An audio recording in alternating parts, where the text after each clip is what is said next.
Hello there and welcome back to another edition of the Hot Lab Classic Remastered. At this time, we'll take a look at the 1999 Spoon Sports S2000.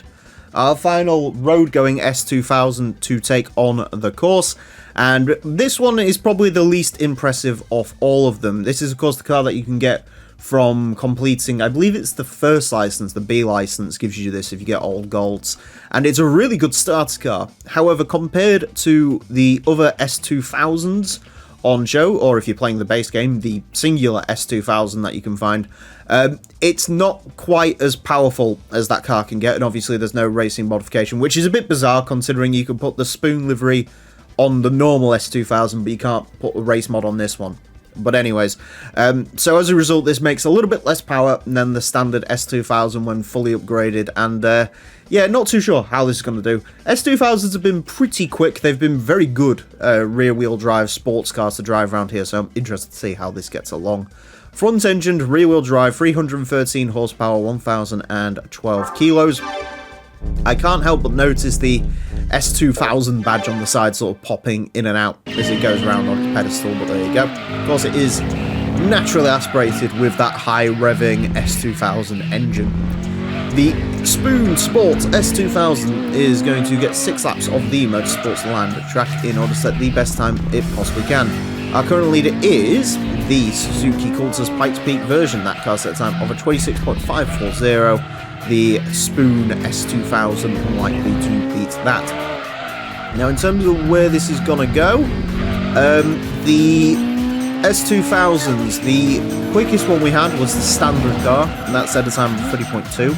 Again, that had, I think, about 60 more horsepower than this and racing modification, and the Mugen S2000 set a time of a 30.762, which had 60 more horsepower than this. In case you're curious, the Mugen S2000 is the car that was, for some reason, scrubbed from this game before launch, and the GT2 Plus mod adds it back, so that's why we was able to run the Mugen S2000. So I suppose, in terms of this, I'd be happy if this was to go ahead and set like a 31 dead-ish, makes sense, you know, slightly less power than the Mugen car.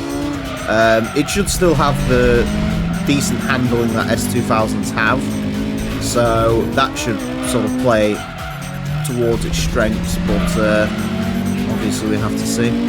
31.899 on that first lap does not fill me with confidence though, and as I go around on this lap, I'm not being funny, it's not exactly like I'm making that much more time up.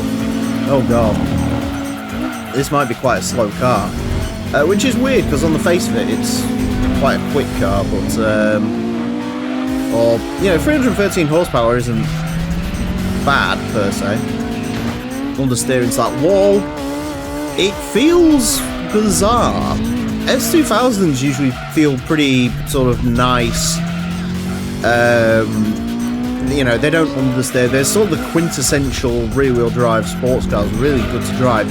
This does not feel like that. This almost feels like there's something missing from it. It's, yeah, a bit bizarre, a bit weird. It can't all be in that extra power, it just sort of makes the S2000 feel a lot quicker than it actually is. I mean, I don't know. I remember these cars stock though drive pretty good. I mean, in the base game, this is like a Class B car on arcade mode, so this should be pretty good, but yeah, apparently not so much. Final lap. I mean, it should be relatively okay to drive. I mean, was sort of running in the 31.8s the entire time. Definitely a little bit of time in this. I don't think there's going to be a magical 800ths found though, to be honest. Not going to go for the super cut on there, you don't really need to. It's all about keeping momentum up, especially in a car that doesn't really seem to have all that much power like this. 31.383. That's quite disappointing, dare I say it. Yeah. I was expecting this to be a little bit slower than the other ones, but that is trifling, that. It just doesn't feel all that quick. It does, like I say, it feels a little bit heavier than I'm used to these feeling. The power isn't super fantastic. It's easy enough to drive, but, yeah, ignore that part. Yeah.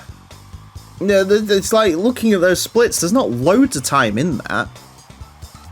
Maybe if you kept going round, you'd get like a 31.2, but it doesn't feel like it's got 300 horsepower. It almost feels like it's got more like 200.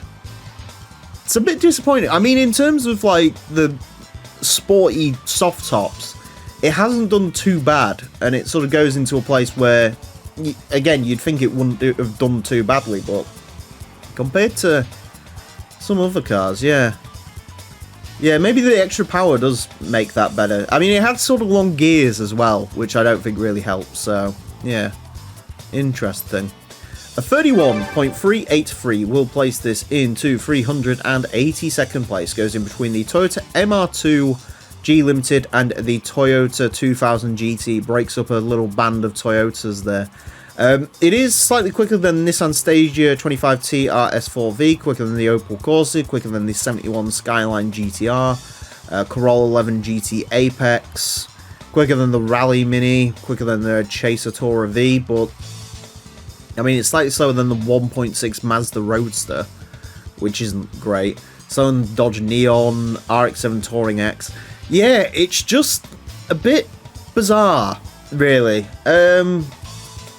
Yeah, not great, unfortunately, for the Spoon Sports S2000, but yeah, fortunately, there is one more S2000 to have a look at, so all is not lost just yet. So yeah, hopefully you'll join us for that when that comes around. But anyways, that is it for this episode. Thank you all very much for watching, and join me next time when I'll be driving something completely different. Until then, farewell.